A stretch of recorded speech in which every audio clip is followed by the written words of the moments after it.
Welcome to Make a Difference with Phil Martelli. I am Jared Phillips. It is March. College basketball season is getting into the throes of it.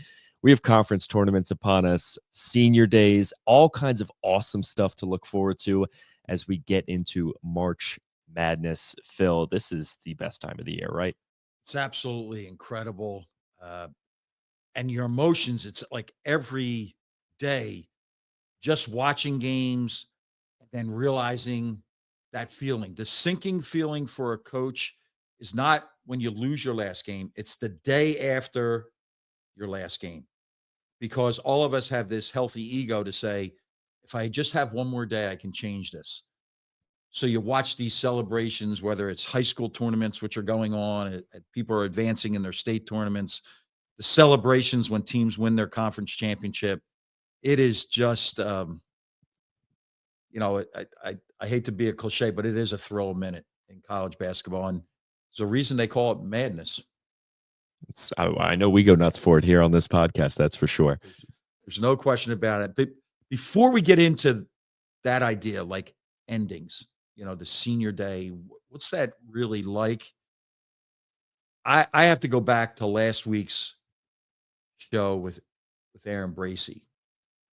And last week I had read the first 3 chapters of the book and then put it down and reread them because there were so many things in there that I didn't know. And I was almost not reluctant, but I was cautious because I thought there were going to be stories in there that I would say, I don't think that really happened. But then when I was traveling, I went cover to cover, and here's what I will reinforce for anybody if you're thinking about it, do it. Here's what I got: chills, laughs, and tears. And it wasn't because it was inside information. It was because he painted pictures that came from perspectives, opponents' perspectives, sports writers' perspectives, the players who made the story, opponents. It is absolutely unbelievable. And later, we may get into it. I don't know that we will, but later, there are still people, including our guest on today's show, who can't read the ending. It's almost as if you say, I still can't believe that we lost that game 21 years ago. So if I don't read it, it didn't happen. It is like last week we talked about can't wait for the Shore. Well, by the time those books are read at the Shore this summer, they're going to be passed person to person, or you're going to buy enough for every person in your family. And I also have this, not a challenge, but a suggestion. The Alumni Association at St. Joseph's University should buy a book for every graduate, and it should be in their swag bag for graduation, because it reflects on Philadelphia, it reflects on St. Joseph's, it reflects on college basketball in a way that no ad campaign or no speaker at graduation could really touch the essence of all of those: Philadelphia, St. Joseph's, and college basketball. It'll touch you if you lived it, or it will move you, not just a basketball fan, but a fan of this whole idea of what teams can accomplish in all walks of life. I'm blown away, and I salute you, Aaron Bracey. You I have to tell the story. I was on a plane coming from Xavier, Providence game. I had set the book down, the last chapter, the last 2 chapters, even the footnotes is it like another book itself. I was crying on the plane, and the guy next to me tapped me and said, "Yo, man, you all right?" I go, "You know what? I'm better than all right." That's a perfect book. If it can make you laugh and it can make you cry, that's a perfect book in my mind. Really, really unbelievable. And then the other thing that happens in college basketball as we move into this segment of Make a Difference is senior day. Like, I've stepped back and I've watched senior day, and I just want to share with people some of the things that I've seen as a way to celebrate, because you end up celebrating your stars. And I'm talking about high school senior days, college, Division One, Division Two, the stars, the backups. How about the managers? I was at Xavier, the whole school was on spring break, and they brought out 8 senior managers to be honored. Walk-ons are honored. Starters, people have been with the program 4 years, 1 year. If you're a senior, that's a special day. It can be very emotional. And that is why programs often move it to post game. I respect that. It's just a different way to look at it. And it is challenging pregame for the coach to hold it together. My sense for me, when people would say, well, you were a guy, you wore your emotions on the sleeve, and my son went through it. And I would say this: it's a joyous occasion and it's a rite of passage. So I never got overly emotional about it. I would be, this is a rite of passage. You have gotten to this point, and now it's time to pass it to the next group. But it should be done with joy. The challenge to start your seniors or not. I have a valid reason why I never did it. My second or third team at Bishop Kenrick High School, we had 12 seniors. So what do you do in that case? Start all 12 and take the technical That's foul. my point. Like, you don't have an answer for that. And a lot of teams now are older. So you see, how do you do that?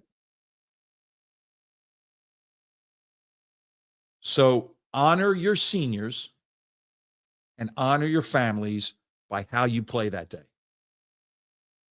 Not play them for the first media timeout, and then, because you could be in a situation where you compound the anxiety by starting. So you honor your seniors by how you play, and you honor their families. And then I have a question for you, because you are a fanatic. Does this era of, and I say this with kindness and fondness, of rent a player, does it feel the same when a guy is with you for 1 year, or with your school for 1 year, and we're moving him out there and honoring him on senior day? I don't know if I don't have a drop dead thought on it, but I would like to ask you that question.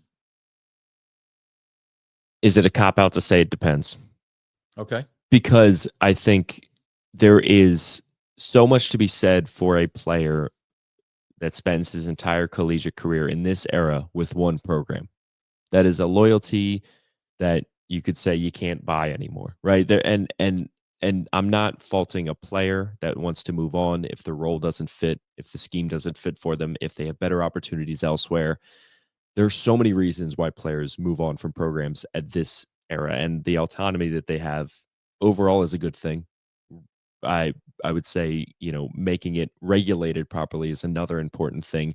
But a player getting 1 year as a senior, as like you said, a renter player who comes in, makes a big impact, is a leader for that program, can change the culture for that program, I think they deserve to be honored. I think there are players that have bounced from multiple programs for multiple years trying to find that right fit, and maybe it isn't quite working for them.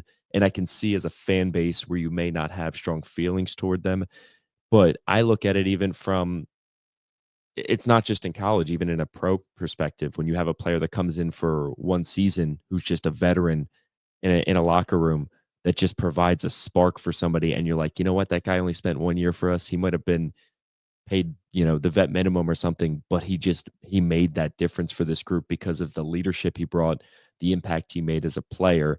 I think that happens at the college level at this point too, because it is, if you will, a semi-pro league at this rate, where a player can come in and feel an immediate impact because of their skill set, but also the experience they have. It's truly, I think it's case by case, but I think there are players across the country, I hope, that are getting that respect and that admiration they deserve from a fan base if they come in. I don't want to use like the hired gun term, because if they are coming in and making an impact for the program at all levels, not just for the season. Yeah, not just for the season. If they are just truly like helping change the culture with the attitude that they bring, then I think that you have every right, and you should, in that circumstance, celebrate them, because the reality of it is you might only get one real season out of anybody, given no matter what could happen to them. It could be injuries, it could be anything. Like, I just think you have to respect and appreciate when a player is giving their all to a program, for how short or how long that tenure may be. Great answer. Great answer. I do have a question for you, kind of a trivia question, Oh no. a trivia question. Oh, I great. do have a memory of a senior night, and I want to shout out the University of Rhode Island. We had our senior day in Philadelphia at St. Joseph's, went to Rhode Island and playing the last regular season game there. They honored their season. And right before the tip, the Rhode Island public address announcer said, "We would like to acknowledge the seniors on the St. Joseph's team," and they named them by name and thanked them for their participation in the Atlantic 10. That was a really cool thing. And I begged the people at Rhode Island to bring it to the A10, the athletic directors. That would have been really like a difference maker, to do something like that. It was a very, very neat experience to be on the road. And then the question is this: at Xavier, the seniors get introduced and they get a gift, a senior gift. What do you think the senior gift is at Xavier? Some places it's a jersey, and sometimes it's a school blanket or whatever. At Xavier, what is the gift given to the seniors?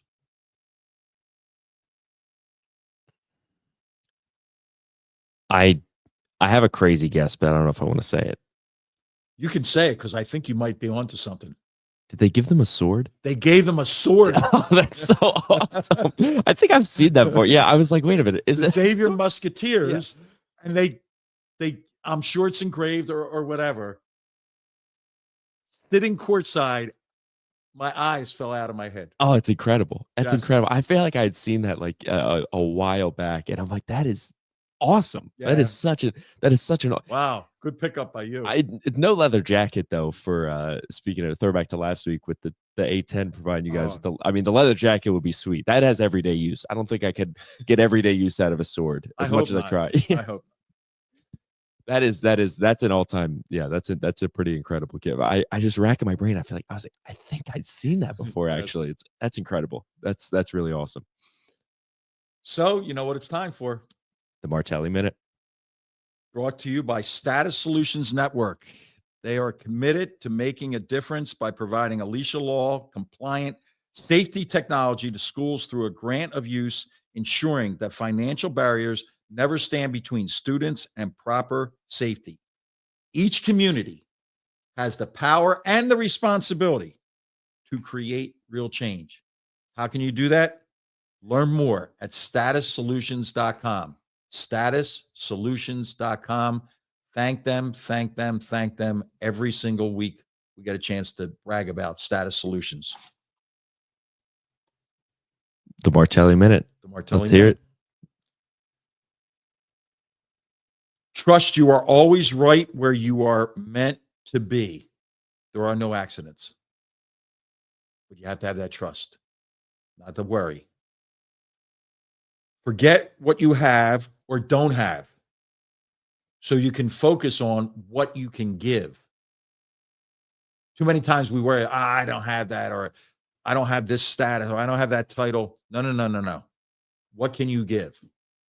And that's enough as long as we focus on others. Here's one. You'll never have this one. Fear not work. Right? We all sit around and dream and wish and hope. You cannot fear the work. Fear not work. And then this one fits us. Make it your mission to make a small difference. Not monumental differences, but small differences. And our next guest, our only guest, I don't know why I would use next. That was improper English there. Right? Well, it's a recurring show, so he is our next guest. It's a good point. Yeah. Good point. He's made a difference, and I can't wait to talk to him about just that. How about it? Guest segment in March with Mr. March, right? Not Mr. October like Reggie Jackson. This man is Mr. March. Who is it? These guest segments have a pattern. Experts and friends. Experts and friends. Experts like Randall Miller and Tom Izzo, school superintendents, Bernadette McGlade's been on, and then friends like all of the above. Today's no different. A bracket expert, scheduling guru, which a lot of people don't know. Joe Lunardi is a scheduling guru, a basketball insider. Most important to me, a dear, dear, dear friend, not just a friend. Joe was my counselor as the head coach at St. Joseph's. I would stay in there, I would say my prayers, and then I would sit quietly.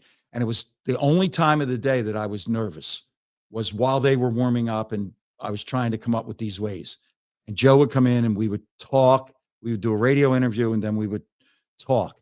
And oftentimes it would not be about that particular game, but many times he would just look at me and go, well, you know, you have this guy and they don't. And, or they have that guy and you don't. It really did help me settle in. He loves college basketball, loves golf, loves family. He loves people, and he continues to make a difference. This one is going to, I'm already predicting this one. This will be on top of the Mount Rushmore. Welcome, Joe. Appreciate you being on Make a Difference. Phil, those words are special, and I'm very appreciative. And I'm even more appreciative of what you're doing now. You've made a difference long before the podcast in the lives of thousands of people. And the fact that you're continuing to do it and are happy about it is wonderful. I'm just struck by a couple of things. I feel sorry for Jared because I've sat in his chair, you know, maybe once or twice and hosted with you things. And I'm struck, guys. I vividly remember a radio show. You remember the radio show, Phil? There was we actually took calls. We tried to, and sometimes it worked. And there was a call, you know, years and years ago about recruiting, and, you know, was Phil up on like cell phones and texting and computers and all that.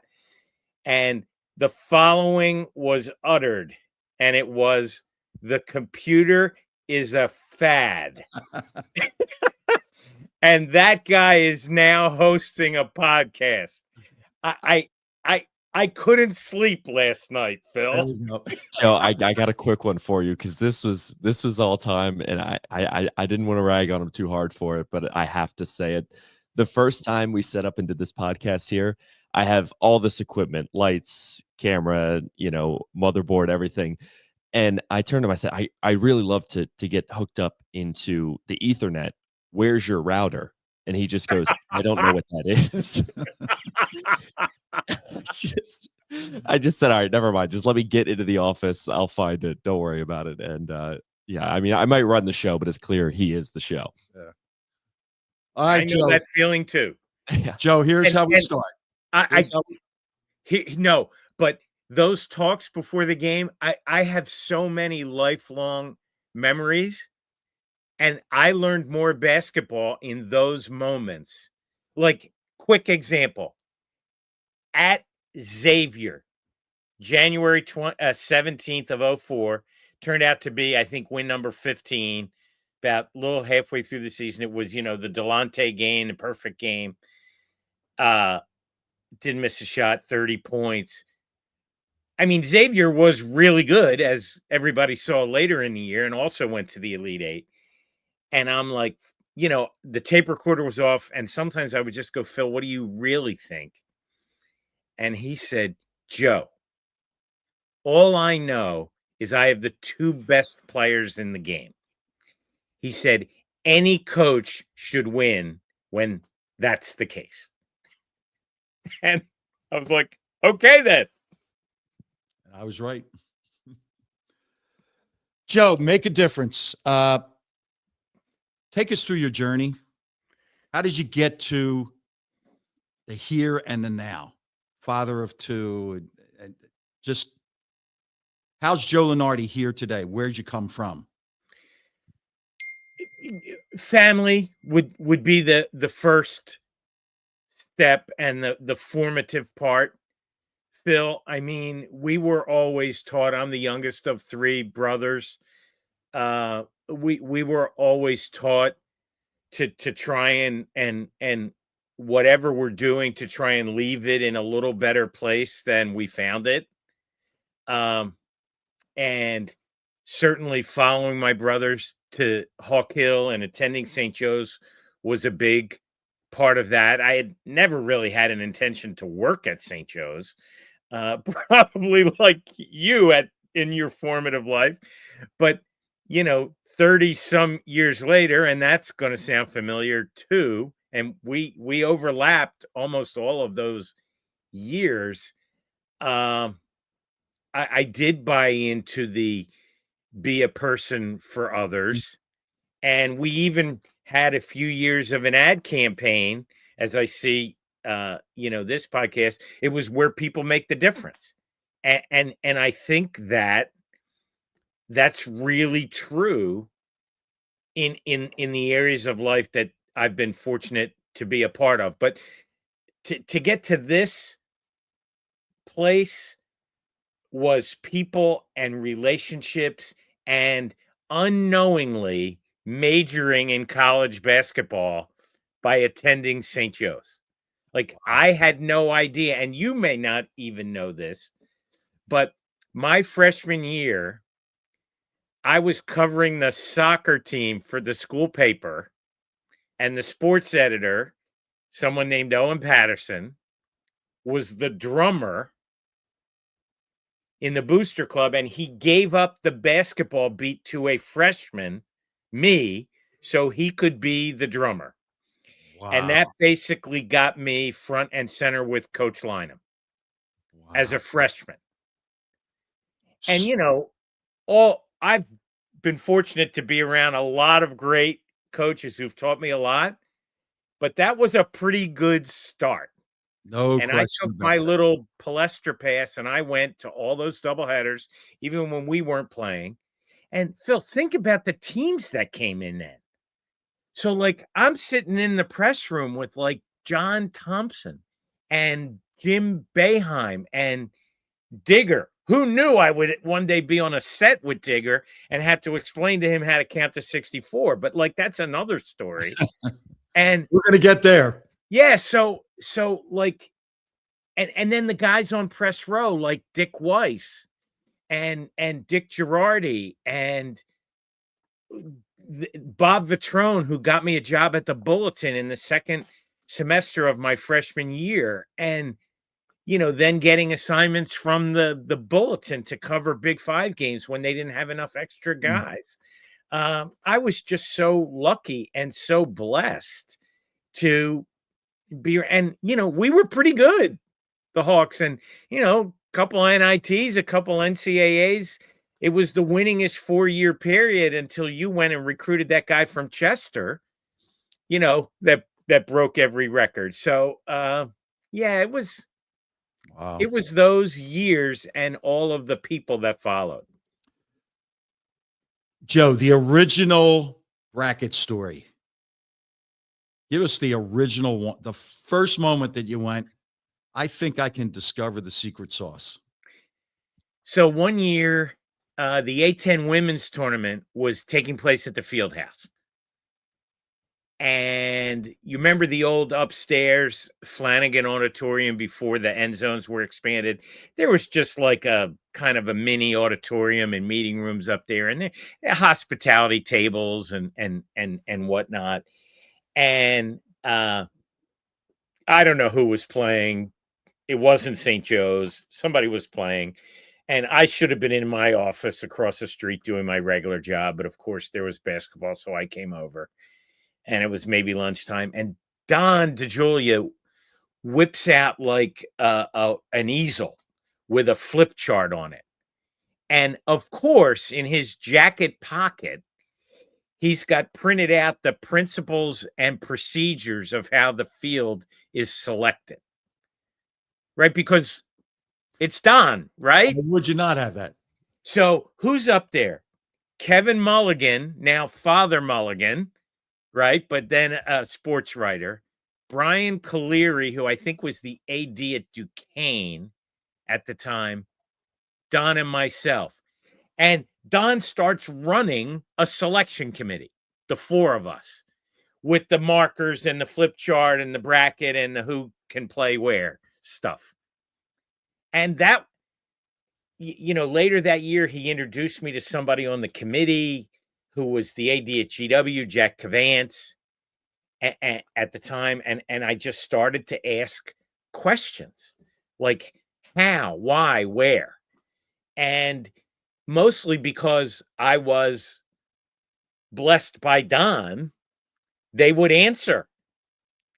And I guess, I didn't pursue it with an edge or an agenda like a lot of people, maybe in media today. So that's really where it started. And that's why I dedicated my book to Don, because he, of all the mentors that I have had, and there have been many, yourself included, he's definitely the first one on Mount Rushmore. Wow. All right. Today's version of the tournament, not better or worse. I'm not asking that question. What don't people know? They don't know a lot of things, but I would say the main misconception, well, there's some about the tournament and some about me, but like I think the most common criticism or the most common comment is like they match up teams for TV. Right? Like if St. John's played New Mexico, right?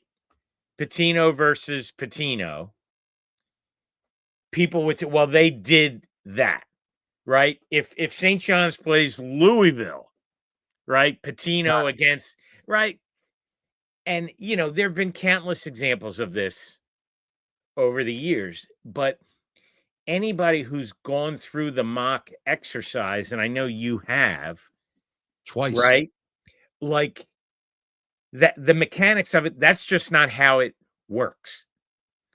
So that, and, they're going to put 5 ACC teams in because they're the ACC, or 5 Big East teams because they're the Big East. Not only are conference names not on any of the data sheets that the committee members look at, they don't even put conference record on the sheets. They treat every game as an independent. Now, I personally disagree with that, Like, I think Oklahoma being 6-12 in the SEC is disqualifying me, if I were voting. But that's not how they do it, and Oklahoma's probably going to make it. And it'll be the worst conference record ever to get an at-large bid by a wide margin. But this is the path we've chosen by having, 18-team leagues and 20-game conference schedules. It's just going to happen that way. So that whole like doctoring of the field, like there's 67 games. There are going to be storylines. It can't be helped. Joe, I don't know if you've ever heard this. The numbers are the numbers. Yes. That would be all the time. I would have a number. I say, these numbers are the numbers. This is why this is the result.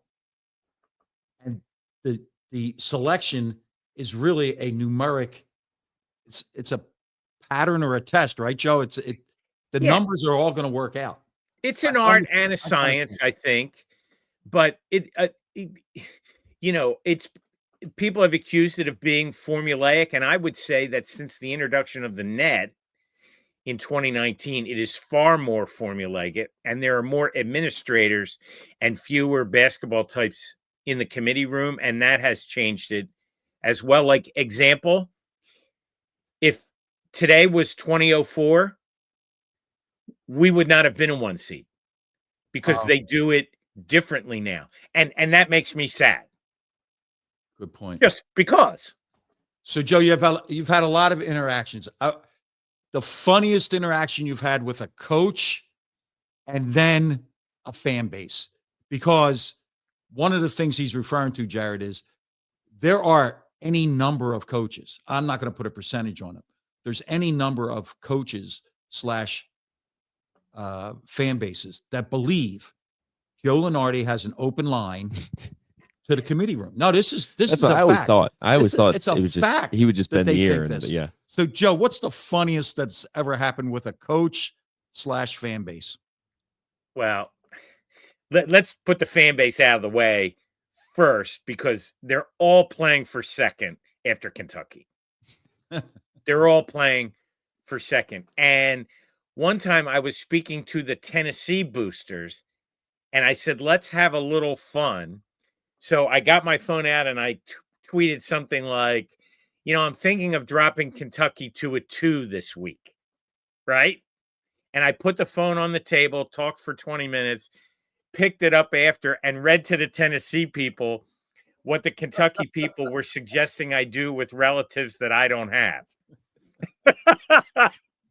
So that's the fan base one. Phil, we both, I'm in the president's office at St. Joe's on a work day as a VP one year, and my phone is going nuts. And it's a mutual friend of ours, and I don't want to name names or schools, but it was Jamie Dixon of Pitt. Okay. And finally, it rings like the third or fourth time, and I say to the president, I got to step out and take this. I thought maybe somebody died. Like, who knew? So I go out and he goes, Joe, I need to get you. He said, we have practice at 4:00. What do I tell the team? Wow. And I'm like, about what? And he said, what do we need to get in? And I said, Jamie, I love you, but you're 13 and 15. Like, you have to not lose any games anymore. I said, that's all I got. And he's like, really? There's no path? I said, no.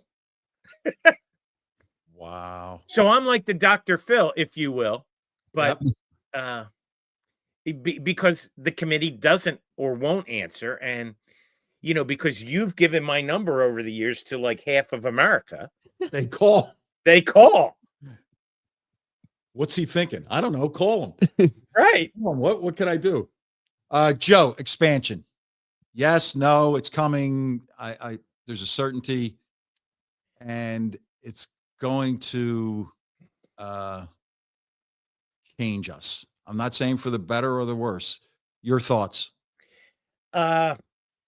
I do believe it's coming. I'm relieved that it sounds like it will be modest. And I view it as a necessary evil because the only way, like Drake lost, or had Drake lost yesterday, they might not have made it. And they're 30-3. Okay. Mhm. And the only way we're going to get a few extra spots for the little guy is to give more spots to the big guys. Amen. Because every time the tournament has expanded from the very first at-large bid in 1975, that's how it's been done. There's been a little playing of Solomon, and you know, the first four concept works. So I think anything up to 80 works because it gives us, we could put a first four in every region in addition to the one we have now and keep the same timeline, which is critical with CBS and the And- Masters and everything that follows basketball. And not put those teams on a plane. They're already at a competitive disadvantage because of talent. And if they Right, stay like- in that region. Like what I like, they could Tuesday. put that region in the same place Yes. and if they want to do something fun, like let's say the region was in Philly and they wanted to play those games at the Palestra, or the region was in LA and they wanted to play those games at Pauley. Great point. Or, you know, like a way of honoring and if they want to keep Dayton because the fans are great, fine. Then just put them on a bus to like Cincinnati or Lexington. Perfect. All right, Joe. It didn't disappoint. So one last question. We ask everybody. You didn't have anything, did you, Jared? All right. Who's made a difference in Joe Lunardi's life? My parents, my brothers, huge influencers at St. Joe's, starting with Father Rashford, Father Lannon, John Smithson. I don't want to leave anybody out. Don, yourself, Griff, Bo, Coach Lynham. I mentioned Bob Vitrone, people at ESPN who have welcomed a guy who can't touch the rim or draw up an inbounds play. And I have gotten way, way, way more than I've given. There you go. And I will always be grateful for that. Joe, thank you. Thank you. Thank you. You've again made a difference. And I just have one request. When you make that next call to the committee, please keep the Bryant Bulldogs, if they're good enough to win the America East, keep them out of Dayton. Please just do that for me. Yeah, and I'm going to tell you that's a lock at this point. There we go. They will not go there. They will not go there. There we go. Good news. Joe, he's got thanks. somebody's here over there. Joe, thank you so much. Busiest man in March. We know he's got to run. Thank you so much for joining us. Really appreciate it. But I have the best job in America, Jared, and you might have the worst. See ya. All right, Joe. Whew. Man. What'd I tell you? Listen, that is an efficient man right there. That he gave us a brief window. I mean, that calendar was the craziest thing I've ever seen. Like that I stressed sent it me to out. you, right? Did I Yeah, send that that to you? stressed me out. Yeah. And we were right there, color coded. It's absolutely phenomenal. And here's what I appreciate. He doesn't miss like a chance to touch every radio show, every podcast that he can get to. He is nuts about college basketball. He's nuts about friendships. And I could appreciate that. But you were a little quiet. I was surprised. Well, I knew So there has to be something. What would you have? I had to say our time was limited, and I knew you had a bunch to get in there, and he's a man on the move. So I held my tongue a little bit. The one that I was wondering, and I know I can get this from you, is, well, I hope you can be a reliable narrator here and let us know. Was there any point in time where you were kind of, tapping his shoulder and saying, Joe, what's it going to take? How do we get in? How do we do it? Honestly, I can honestly state this. Not one time did I ever ask him. The only thing that came close was in 03, 04, our numbers were ridiculously high. Old Dominion was really good. Gonzaga obviously was really good. Boston U was really good. The Atlantic 10 that year had 5 teams in. So the numbers were outlandish at the time, and it was the RPI. And I know he felt that he would be considered a homer if he put us as a number 1 seed. So he put us as a number 2 seed. He took a call from his bosses at ESPN and said, is this accurate or are you holding back? And he admitted to holding back because he didn't want people to call him a homer. And they said, don't do that again. If the numbers indicated, then go ahead and celebrate it. I never once asked him. And the only thing, there is some rumblings, not today, but rumblings back then about the 2 Atlantic 10 championship teams in 2014 and 2016. Well, you were on the outside and you had to win the tournament to make it in. And that's not true. Joe would say to you. Now, in one of those years, we avoided a first 4 at Dayton. But both those teams were in the tournament. And only after the fact would he tell me that. Not one time. Not one time. Now, I will campaign now. We need keep going, Brian Bulldogs, but if they make it, I really hope they avoid a 16. I will say, those 14 and 16 teams, I mean, if I remember correctly, this is about a decade ago now, but they were a 10 seed and a 9 seed or an 8 seed. I mean, it's not like they were, I feel like they were firmly in the mix. It helped, obviously. I mean, you get the auto bid and you don't have to think about it. But I mean, I feel like in those instances, the resume there was good enough to at least you get to the A10 final and you're really not sweating it at that point, right? Right. And I don't have clear recollection, but I think both of those teams, going back to the original theme, I think both of those teams lost our last game of the year. And the senior day with Halil Kanasevich was emotional. And he in particular was over the top. That might have been him with Langston Galloway and that group. I think we got upset at home. And in 16, I don't have a clear recollection. But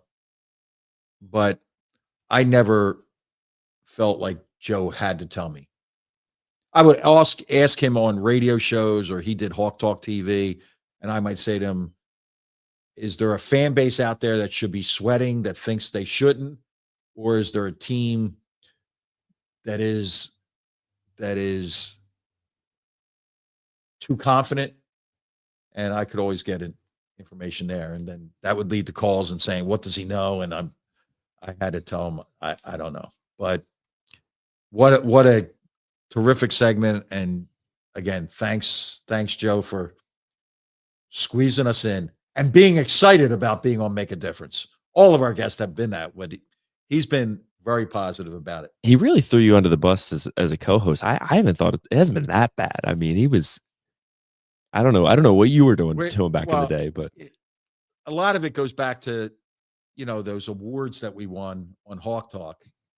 It was always Phil Martelli's Hawk Talk, and he wanted it to be Phil Martelli and Joe Lunardi's Hawk Talk. Yeah.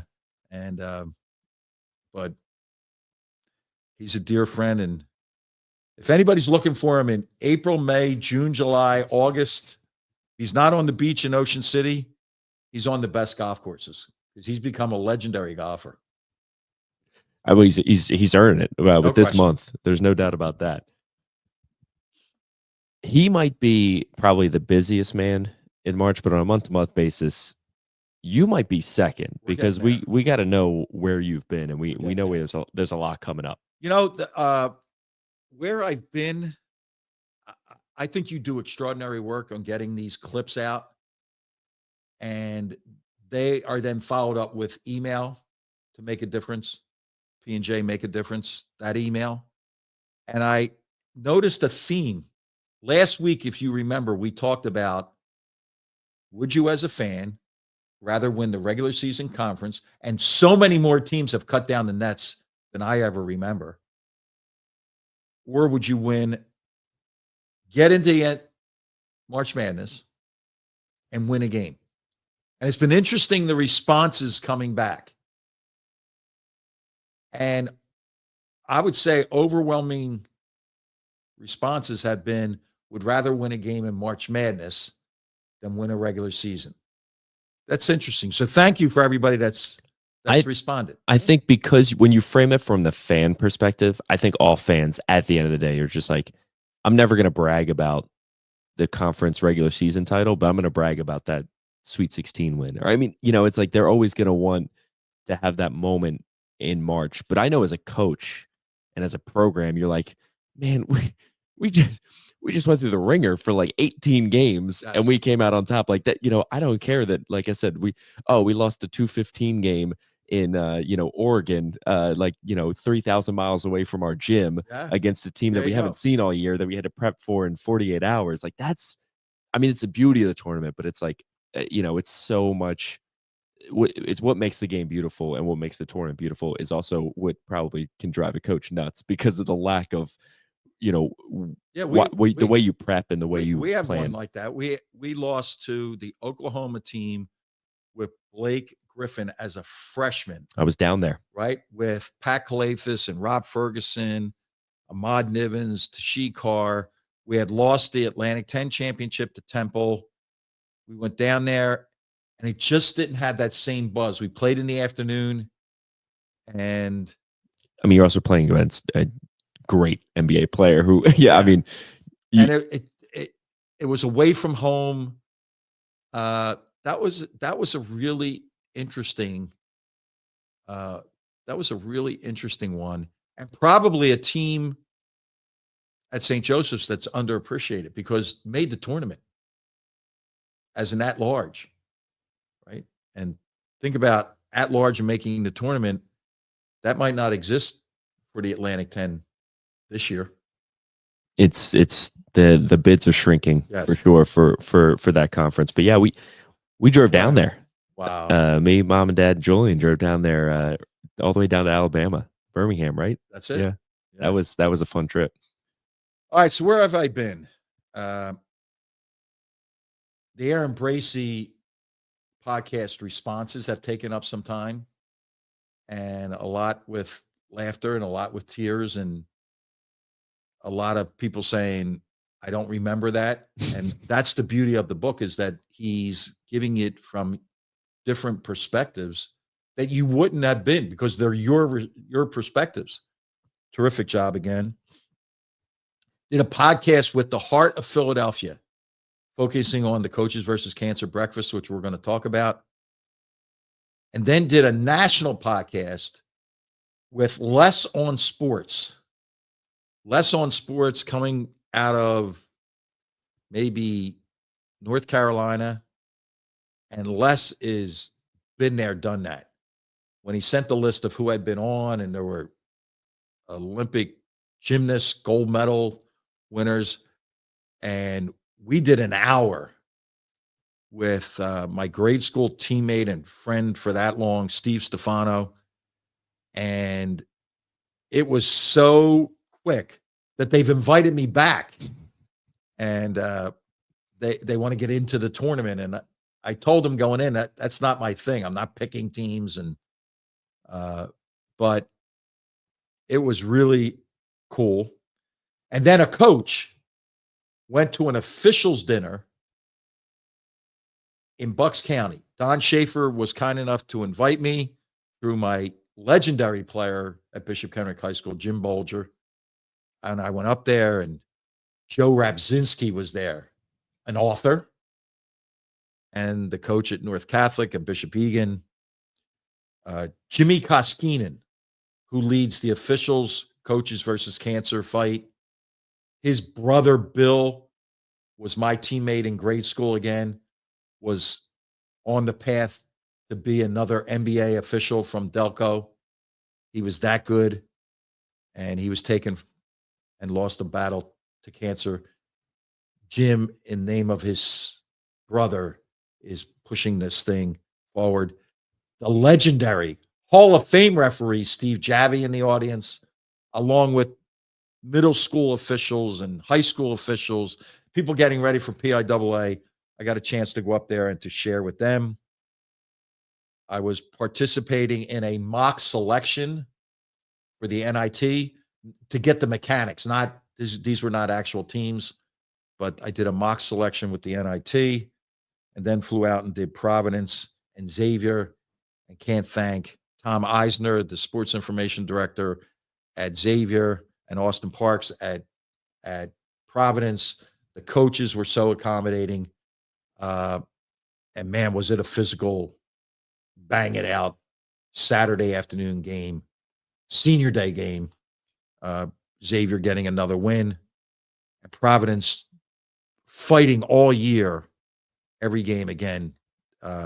It was about the competition, not about their records. It was really cool. And they got off a plane, and Pastor Clarence, Mind, Body, and Spirit Church in South Jersey, invited me to speak to the congregation. And different, but I shout out Pastor Clarence and all the wonderful people that I got to interact with. And that's it. And now we get to, I don't know how you have the time in the week. I mean, you might have to do the color-coded calendar like Lunardi does. I don't know how you keep up with it. I got to be honest with you. Now we're into where to.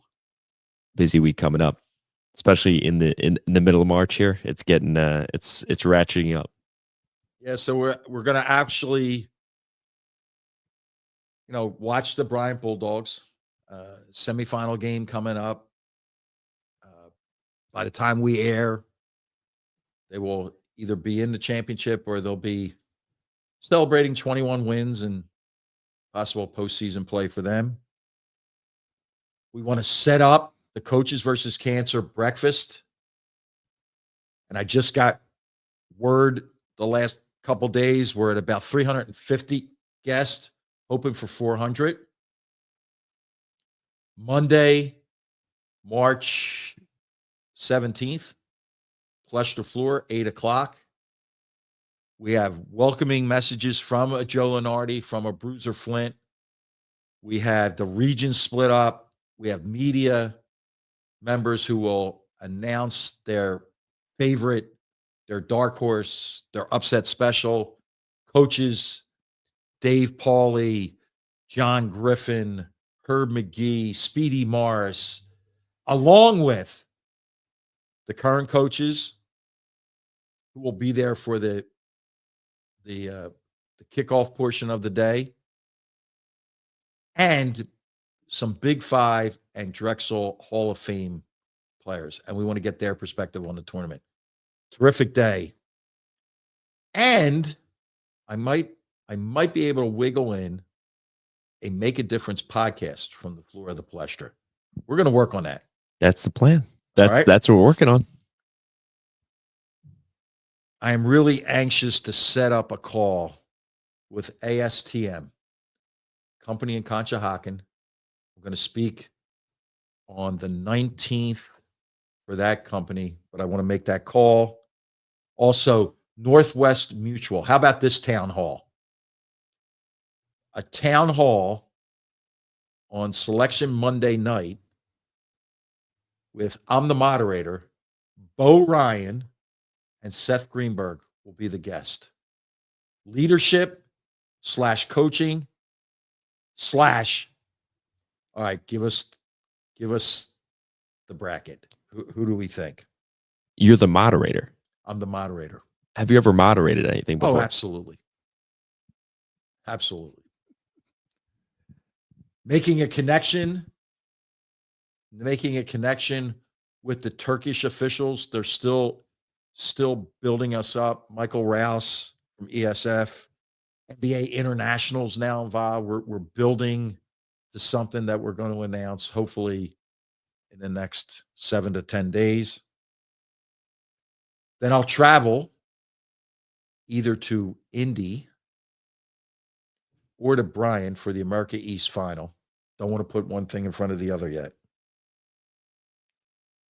Selection Sunday, right? And then Monday, again, CVC breakfast live. What's that setup going to be like? It's going to be a fun one for sure. Tickets still available, by the way, if you're looking to get in there and hear from some absolute legends in Philadelphia basketball. It is going to be quite the morning on the floor of the Palestra. That's Monday, March 17th, St. Patrick's Day. Oh, is that right? Starting at 8 a.m. Oftentimes, I do like a question about that. For the bar industry, the most productive night for the bar industry, and everybody usually goes St. Patrick's and New Year's Eve. And the day before Thanksgiving. And the day before Thanksgiving is number one. Yeah. It's number one. Yeah. But St. Patrick's Day is going to be, yeah, that's a big one, especially in Philadelphia. Those St. Patrick's Day parades. That Sunday is going to be. Oh, it is Sunday. Yeah. Selection Sunday. And then I won't be partaking because I got an early morning on Monday the 17th. But yeah. So tell me this: the Philadelphia Phillies, because they're on our April calendar. Most certainly are.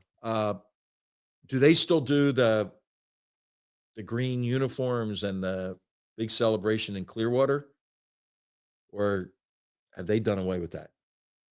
I'm not sure. We'll have to see in a few weeks here, possibly. Yeah, I don't know. I don't know if they do. And Wednesday is St. Joseph's Day after St. Patrick's Day on Monday. So you sin on Monday and repent on Wednesday. I don't know. Well, I'm really excited about that next episode coming up. I mean, again, tickets still available for the Coaches vs. Cancer breakfast, the tournament tip-off on Monday, the 17th at 8 a.m. You can head to the website for tickets. Phil will be there. Fran will be there. And a number of institutions in Philadelphia will be at that Philadelphia institution, the Palestra. Going to be an awesome event. So that's what we got coming up in the pipeline. Very excited about that with the tournament really on its heels, pretty much. It's going to be really exciting. Joe Lunardi, terrific today. Just thank you again to Joe for taking the time out of the busiest schedule I've ever seen in my life to chat with us for 20 minutes. And I know we held him longer than he needed, and we'll send him a little thank you note. Very appreciative of. I knew once he was on, he wouldn't want to get off, but he's like, I have to be at this thing at a certain time, and I just appreciate him truly for that, because that's just the perfect person to have on as we head into the tournament here. Once again, if you're looking to get in touch with Phil in any way, head on over to pnjmakeadifference.com. It sounds like people have been reaching out. Yeah, I was just going to say that. I can't thank people enough for their ideas. And we're not, we want to kind of go through March basketball centric, but we are going to stay on Make a Difference. We're coming back to the communities. It is, you don't know how much it means that people will send an idea and make suggestions, share a phone number, and we are staying true to our roots. Make a difference. So great point by you. That is right. That is how you can make a difference with Phil. Head on over to pnjmakeadifference.com to get in touch. We are at Make a Difference Pod on Instagram, TikTok, and YouTube. We are at Make a Diff Pod on X, Make a Difference with Phil Martelli on Facebook. If you are watching on YouTube, feel free to like and subscribe. If you're listening on Spotify and Apple, we would love a 5-star rating. And if you're looking for that Martelli Minute every morning on Instagram at Phil_Martelli. But for Phil, for me, man, what a wonderful way as we head into this tournament to hear from none other than the original bracketologists. And man, we have quite an episode coming up next week. Stick right here. Watch this space. There we go.